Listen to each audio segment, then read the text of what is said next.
안녕하십니까. 자, 첫 시간인데 반갑게 인사하십다. 안녕하십니까. 예. 저는 2021학년도 중등교원, 그러니까 임용전공화학, 임용닷컴에서 유기화학을 담당하고 있는 박송훈입니다. 그 설명회 그리고 그 특강, 기초 특강을 다 듣고 왔을 거라고 생각을 합니다. 그래서 먼저 간단하게 OT를 진행을 할 텐데, OT를 하는 이유는 본격적으로 공부를 하기 전에 효과적인 공부 방법 그리고 효과적인 공부 전략을 세우시는데 도움을 주고자 간단하게 OT를 간단하게 진행을 하려고 합니다. 그런데 설명회 때 설명했던 내용들도 포함되어 있습니다. 그래서 설명회 때 설명했던 내용들은 제가 간단하게 설명을 하고 넘어가도록 할게요. 먼저 일령 컬입니다. 먼저 0단계에서 명용법 기초 특강을 했습니다. 그리고 오늘부터 시작하는 단계가 1단계고 박쌤의 알보아 통합 유기화학 교재를 가지고 반응이 아닌 부분, 그러니까 구조화 결합, 입체화학, 그리고 산염기 이렇게 반응이 아닌 부분을 2개월 동안 주 1회입니다. 주 1회 2개월 동안 진행을 하고, 그리고 3월부터 5월까지는 유기 반응, 임용뿐만 아니라 대부분 유기화학을 시험 과목으로 두는 시험에서는 유기 반응이 가장 차지하는 비중이 가장 큽니다. 그런데 유기 반응을 이해하기 위해서 그 토대가 되고 뼈대가 되는 이 1단계 내용들을 반드시 아셔야 유기 반응을 이해할 수 있고, 그리고 시험에서는 단순히 암기를 통해서 풀 수 있는 그런 반응 문제는 없습니다. 그래서 이 반응이 아닌 이 부분을 여러분들 제대로 이해하고 있어야 반응을 이해할 수 있고, 그리고 응용력을 발휘해야 풀 수 있는 그런 반응 문제들도 여러분들이 풀 수가 있습니다. 그래서 이렇게 해서 이제 통합 유기화학 이론을 이렇게 1단계, 2단계까지 해서 이론을 완성을 하고, 그 다음에 반드시 출제되는 유기 분광학을 6월 한 달 동안 진행을 하도록 하겠습니다. 그리고 나서 이제 기출 문제 풀이를 7월, 8월 두 달 동안 진행을 하고, 그리고 마지막으로 실전 문제 풀이 9월, 10월 2개월 동안 실전 문제집을 가지고 실전에 대비하는 그런 훈련을 할 겁니다. 이렇게 제가 준비한 이 커리대로 잘 따라오시면 문제가 어떻게 나오든 간에 시험에서 고득점을 얻을 수 있도록 그렇게 모든 컨텐츠 그리고 커리를 준비하도록 하겠습니다. 그러니까 저를 믿고 잘 따라오시면 될 것 같습니다. 그리고 교재에 대해서 잠깐 설명드리면, 설명회 때도 설명했던 내용인데, 그 유기는 다른 그 화학 과목과 달리 활용성이 매우 높은 과목이라서 시중에 출간된 교재들이 엄청 많습니다. 그 번역서만 제가 몇 개 이렇게 나열했는데, 맥머리, 스미스, 그리고 볼라트, 브라운, 솔로몬 등등 해서 이런 대학 교재들이 있습니다. 대학에서 보는 기본서들인데, 이런 교재들을 가지고 이제 출제자들이 이런 교재들 내에 있는 내용들을 문제화해서 이제 문제를 출제를 하는데, 이런 교재들을 봐도 되지만 시험 대비용으로는 그렇게 좋은 교재는 되지 못합니다. 왜냐하면 짜임새 있게 체계적으로 구성되어 있지 않고요, 내용 설명이 너무 장황하게 서술식으로 장황하게 서술되어 있기 때문에 시험 대비용으로는 적합하지 않다. 그래서 제가 기출을 면밀하게 분석을 하고, 그리고 그래서 출제 경향을 분석한 다음에 이 교재에 있는 출제될 수 있는 모든 내용들을 제가 빠짐없이 이 교재에 제 교재에 체계적으로 짜임새 있게 여러분들이 정리할 수 있도록 교재를 만든 겁니다. 그래서 이 교재만 반복해서 보시면서 내용 정리를 해도 충분히 시험 대비가 될 수 있도록 교재를 만들었고, 자, 오늘 실강 듣는 분은 배송 문제가 있어서 오늘 교재가 입고가 안 됐습니다. 그래서 오늘만 프린트로 진행을 하도록 하겠습니다. 다음 주부터는 교재를 받을 겁니다. 그럼 이 교재를 가지고 수업을 진행할 텐데, 딱 봐도 그렇게 두껍지 않죠. 그 대학 기본서들은 대부분 1000페이지 이상 되는 교재들인데, 이런 교재들에 있는 내용들이 빠짐없이 여기 다 이 교재 시험에 나올 만한 내용들이 다 빠짐없이 있습니다. 빠짐없이 있는데 두께가 훨씬 더 얇습니다. 그렇다는 얘기는 그러니까 내용들이 좀 압축되어 있다는 거죠. 그래서 이 교재는 자습용 교재가 아니라 수업을 들으셔야 됩니다. 수업을 들으시면서 저 교재에 있는 내용들을 제가 보충 설명하는 내용들이 있으면 그 보충 설명하는 내용들을 판서로 제가 보충 설명을 하거나 교재에 없는 내용들 중에 중요한 내용들 역시 판사하는 경우가 있습니다. 그럼 여러분들이 노트를 항상 가지고 오셔야 됩니다. 노트 필기를 하시고요. 그 필기된 내용들을 복습을 하실 때 이 교재에 단권화를 시키셔야 됩니다. 그래서 노트 필기를 꼭 하셔야 되고 그 내용은 좀 뒤에서 제가 또 설명해 드릴게요. 자, 어쨌든 여기서 얘기하고자 하는 내용은 이 더 정확하게 임용 유기화학에서 필요한 모든 내용들이 이 교재에 다 소개되어 있다. 그래서 수업을 잘 들으시면서 이 교재에 있는 내용들만 확실히 잘 정리하고 그 지식들이 여러분들이 복습을 통해서 잘 소화되어 있으면 시험에서 고득점을 얻을 수 있겠다라고 생각을 하시면 됩니다. 그리고 출제 포인트 이것도 설명했던 내용인데 유기화학은 크게 반응이 아닌 부분과 유기 반응인 부분으로 나눌 수 있고요. 반응이 아닌 부분이 구조화 결합, 산염기, 입체화입니다. 그 어떤 내용들이 출제 포인트냐면 그 체계명, 사실 임용에서는 다음 화합물의 이름이 무엇이냐 이렇게 직접적으로 명령법 문제가 나오지는 않습니다. 그런데 이 화합물 이름을 아셔야 풀 수 있는 그런 문제들이 있을 수 있기 때문에 예를 들어서 어떤 화합물이 구조식으로 주어져 있는 것이 아니라 화합물 이름으로 주어져 있을 때 이 화합물에 대한 설명 또는 이 화합물의 반응에서 주성성이 무엇이냐 이런 문제가 나왔을 때 이름을 모르면 문제를 풀 수가 없겠죠. 그래서 직접적으로 출제되는 부분은 아니지만 문제를 풀기 위해서 기본적으로 아셔야 되는 내용입니다. 그리고 산염기, 색이 비교하는 문제, 어떤 두 화학중이 주어져 있을 때 어디가 더 강한 산이고 어디가 더 약한 산이냐, 또는 어디가 더 강한 염기고 더 약한 염기냐, 그러니까 산염기 세기를 비교하는 문제, 그것도 중요한 출제 포인트고요. 그리고 물리적 성질이죠. 주로 끓는 점, 녹는 점을 묻습니다. 끓는 점, 녹는 점을 비교하는 문제. 그리고 유기화학은 화합물의 안정도를 판단하는 것이 엄청 중요합니다. 그러니까 왜냐하면 모든 화학 과정은 유기 반응을 포함한 모든 화학 과정은 불안정한 쪽에서 더 안정한 쪽으로 평행이 치우칩니다. 그래서 그 평행을 화학 반응의 평행을 이해하기 위해서도 안정도를 아셔야 되지만 직접적으로 어떤 두 화합물이 주어져 있을 때 어디가 더 안정하냐 안정도를 비교하는 문제도 출제되기 때문에 중요한 출제 포인트고 중요하다라고 아셔야 됩니다. 그리고 극성을 나타내는 물리적 상수값으로 그 극성의 크기를 나타내는 척도가 쌍극자 모멘트고 쌍극자 모멘트의 크기 및 방향을 예측하는 내용도 하나의 출제 포인트입니다. 그리고 형식전화, 형식전화하고 쌍극자 모멘트를 통해서 우리가 알 수 있는 것이 극성입니다. 그러니까 형식전화를 부여했을 때 플러스 차지를 띠고 있다. 그러면 전자 부족이고요. 마이너스 차지를 띠고 있다. 그러면 전자 부족입니다. 그리고 쌍극자 모멘트를 봤을 때 부분적인 플러스를 띠고 있는 말단이 전자 부족이고 부분적인 마이너스 말단을 띠고 있는 부분이 전자 풍부입니다.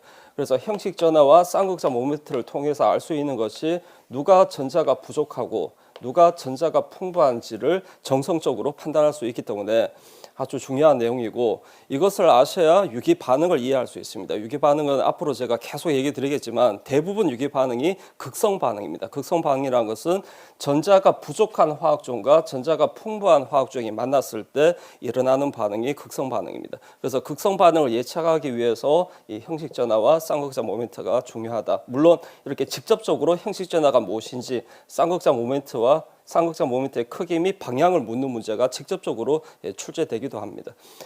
그리고 유기화학에서 아주 중요한 이론이 공명이론입니다. 제가 안정도가 중요하다고 했는데 이 화합물의 안정도를 설명하는 여러 이론들 중에 가장 많이 사용되는 이론이 공명이론입니다. 이 공명이론으로 화합물의 안정도를 설명하기 때문에 유기화학에서는 공명이론이 중요하다 이렇게 알아두시면 되고 그리고 이성질체, 다양한 이성질체가 있죠. 어떤 이성질체 관계인지 이성질체 판단하는 문제. 그리고 입체화학은 유기화학을 전반을 지배하는 그런 개념이라고 보시면 됩니다. 그러니까 입체화학에서 다루는 내용은 카이랄성, 그리고 RS 입체별, 그리고 광합 활성, 광합 비활성, 그리고 입체 이성질체 이런 내용들을 다루는데 이런 입체화학 내용이 지식형의 문제로 직접 출제되기도 하지만 반응과 연계해서 출제되는 개념이기 때문에 유기화학 전반을 지배하는 중요한 개념이다라고 알아두셔야 됩니다. 그리고 혼성오비탈, 유기화학에서는 sp, sp2, sp3까지만 아시면 됩니다. 이런 혼성오비탈, 그리고 혼성오비탈에 따른 기하학적인 구조가 어떻게 되는지, 그리고 결합 각도가 어떻게 되는지 그런 내용이 또 중요하고, 그리고 결합 길이, 결합 세기를 판단하는 내용 역시 중요한 지식형의 문제입니다. 여기서 지식형 문제라는 것은 어떤 문제가 주어져 있을 때 자기가 알고 있는 지식을 바로 적용해서 정답을 도출할 수 있는 그런 왓을 묻는 문제가 지식형 문제입니다. 그래서 이런 출제 포인트가 다 반응이 아닌 부분이라 보시면 됩니다. 반응이 아닌 부분을 우리가 1월, 2월 2개월 동안 다룬다라고 생각하시면 되고, 나머지는 반응입니다.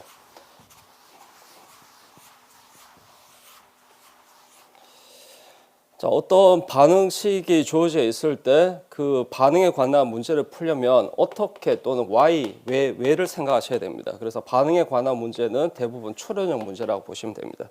어떤 반응식에서 주 생성물이 무엇이냐, 그리고 반응 시약이 무엇이냐, 그리고 출발 물질이 무엇이냐, 그리고 반응 메커니즘이 어떻게 되느냐, 그리고 입체화학과 연계해서 반응에서 어떤 입체화학 특징을 갖느냐, 그리고 다단계 반응에서 어떤 순서대로 합성을 계획해야 주생성물을 얻을 수 있느냐, 그러니까 이런 내용들이 다 유기 반응에 관한 문제입니다. 그래서 유기 반응에 관한 문제가 추론형 문제고, 이 유기 반응은 3월부터 5월 3개월 동안 진행을 할 겁니다.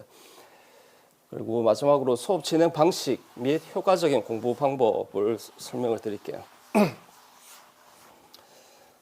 자, 정규 수업은 4시간 수업이고요. 실강 수업이 토요일입니다. 토요일 10시부터 2시까지, 오후 2시까지 진행을 하는데, 진도 상황에 따라서 플러스 알파가 약간 있을 수도 있습니다. 진도가 약간 느리면 한 10분, 20분 이렇게 추가 수업을 할 수도 있습니다.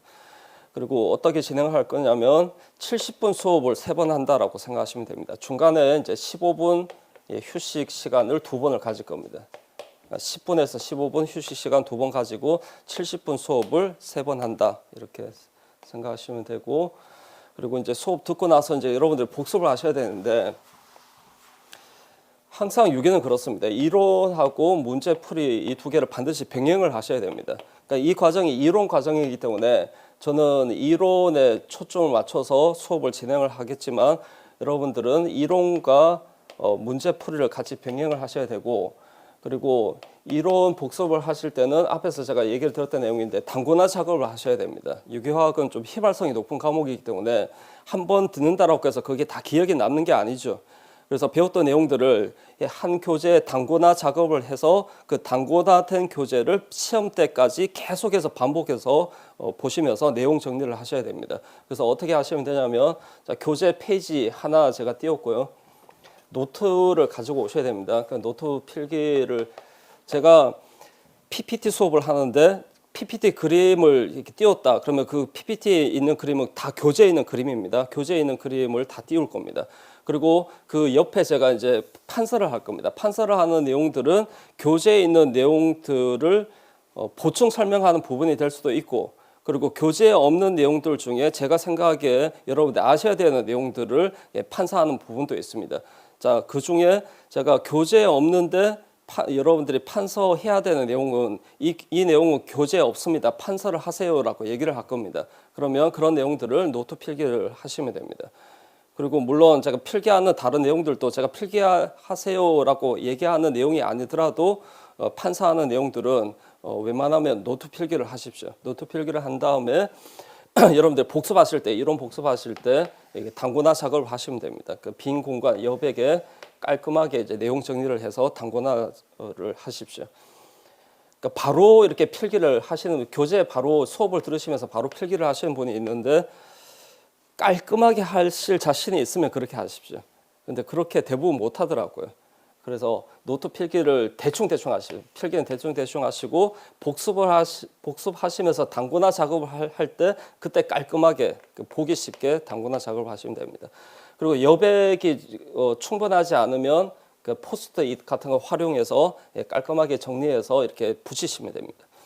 그러니까 이렇게 단권화 작업을 하는 것이 더 효과적이고요. 따로 자기만의 이렇게 노트를 만드시는 분이 있는데요. 이런 식으로 그러니까 교재에 있는 내용 그리고 제가 판사하는 내용들을 다 여러분만의 노트를 만들어서 이렇게 노트를 작성하시는 분이 있는데 분명히 효과는 있습니다. 효과는 있는데 시간 대비 효율적인 면에서 봤을 때는 그렇게 효율적이지 못합니다. 시간이 너무 많이 걸린다는 겁니다. 그래서 제가 앞서 얘기 드린 것처럼 노트 필기를 해서 교재 단권화 작업을 하는 것이 훨씬 더 효과적입니다. 그래서 이렇게 단권화 작업을 하시면서 수업 따라오시고 그리고 이론 진도에 맞게 제가 셀프 디렉티드 러닝이라고 해서 자기 주도 학습입니다. 자기 주도 학습 테스트 문제를 나눠 드릴 겁니다. 이거는 과제물이라고 생각하시면 됩니다.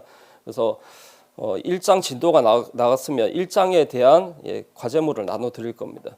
그러니까 핵심적인 내용들을 다 대부분 이 문제를 풀면서 다룰 수 있도록 많은 문제를 제가 최대한 많은 문제를 만들어서 제공을 할 겁니다. 이거는 여러분들이 하셔야 됩니다. 그러니까 자기 주도 학습이니까 여러분들 하셔야 되는 과제물입니다. 그렇게 하시고 한 2주에 한 번 정도 나눠 드린다라고 생각하시면 됩니다. 2주에 한 번.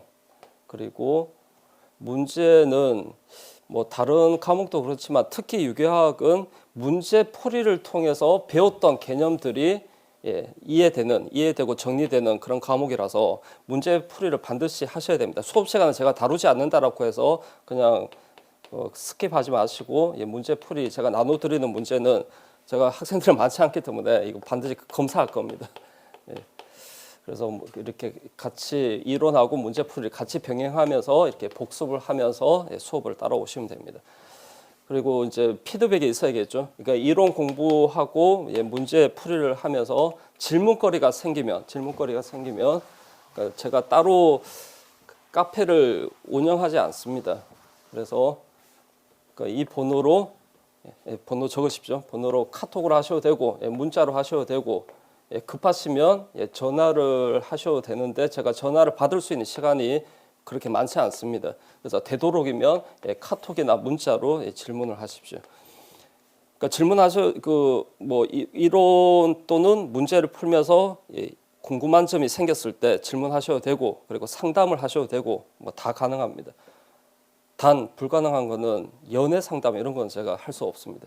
인생 상담 이런 건 가능하지만 연애 상담은 제 분야가 아니라서 그런 거는 하지 마십시오. 그리고 어떤 식으로 하시면 되냐면 뭐 질문을 하실 때 형식을 갖출 필요는 없습니다. 그러니까 이건 맞는지 봐주세요 하고 해서 사진을 찍어서 보내주시면 됩니다. 그래서 이런 점이 궁금하네요. 그러면 제가 이 그림을 보고 답변을 해드릴게요. 그러면 이렇게 하는 것이 제가 카페를 운영하지 않는 이유가 이렇게 하는 것이 훨씬 더 효과적이고 제가 이동 중에도 빠르게 답변을 올릴 수 있기 때문에 이렇게 제가 카톡 또는 문자로 이렇게 질의응답을 받습니다. 그래서 이렇게 질문을 하시면 제가 최대한 빠른 시간에 답변을 올려드릴게요. 그래서 이 번호 꼭 이렇게 적어두십시오. 번호를 공개할까 말까 고민을 하다가 공개를 하기로 했습니다. 공개를 하면 뭐 엄청 많이 뭐 전화도 올 거고 그럴 거라고 생각했는데 그렇지는 않더라고요. 그래서 전화로 하셔도 되지만 다시 얘기드리지만 카톡 되도록이면 카톡 또는 문자로 이런 식으로 질문을 하십시오. 자, 이렇게 해서 OT는 여기까지 하고요.